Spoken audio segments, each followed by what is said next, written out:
Good morning from Oklahoma. I'm Dave Deken with a look at what's happening in agriculture and rural life across our great state in this episode of Red Dirt and Round Bales. I don't have to tell you it's been a scorcher lately, and so cooling off has kind of been top of mind. And I got to thinking about a neat old watering hole just down the road. Because some places were built because a town needed water. Others were built because they needed work. And every once in a while, you find a place that was built because folks just needed a little joy. Just north of Pawnee, Oklahoma, below the dam at the Pawnee Lake, there's an old stone bathhouse looking down over a broad public swimming area. Native sandstone walls, arched openings, long stairways stepping down the hillside towards the water. It looks permanent, like it kind of grew there.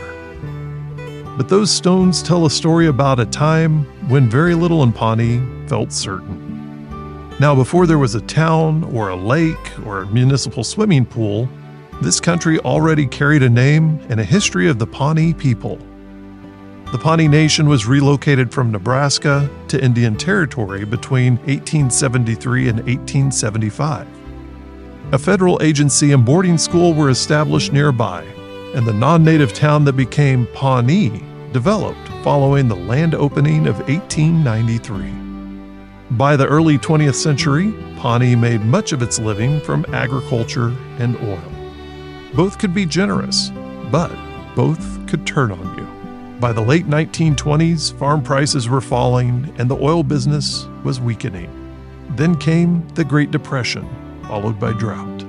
Pawnee County even suffered through a grasshopper plague so severe that old accounts described insects piled several inches deep in places. But in 1932, work began on Pawnee Lake, about a mile north of town. Recreation was part of the plan, but the lake's main purpose was practical. Pawnee needed a dependable water supply. The lake was completed in February of 1933. Rain eventually filled it high enough to reach the city's water main, and later, the spillway. But here's where the story gets fun. Once the town had built a lake to hold water, people began imagining a place below the dam where families could swim. Work on the swimming area started in 1934 under the Federal Emergency Relief Administration.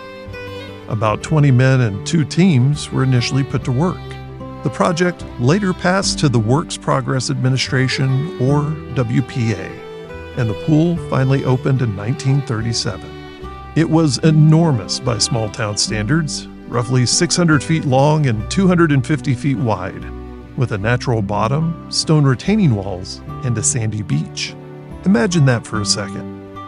Men who might otherwise have been standing in relief lines were cutting earth, moving stone, and building a place where their own children might someday learn to swim. Then came the bathhouse. Workers used native sandstone, shaped by hand, and set into thick walls. They built terraces, sidewalks, retaining walls, and an elaborate stairway descending from the bathhouse to the water. Construction created thousands of hours of local employment. The federal government supplied most of the money, while the city of Pawnee provided part of the cost and agreed to operate the finished facility. That was a prime example of a New Deal project. Certainly, they were meant to put wages in a man's pocket, but they were also meant to leave something behind. The bathhouse was dedicated on June 30th, 1939. There were speeches and music. Pawnee dancers performed on the sandy beach. The high school band played, followed by dance music that evening. Local businesses were even encouraged to close during the ceremony so everybody could attend. Soon swimmers were coming from Ralston, Fairfax, Enid, Guthrie, Perry, Cleveland, and Oklahoma City.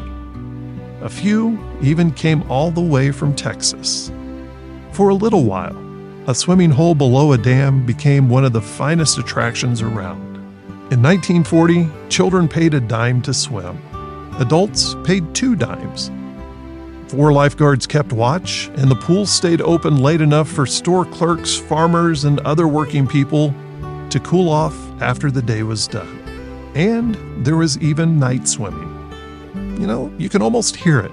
Screen doors slamming, car tires on the gravel, and children running towards the water while their parents called after them to slow down.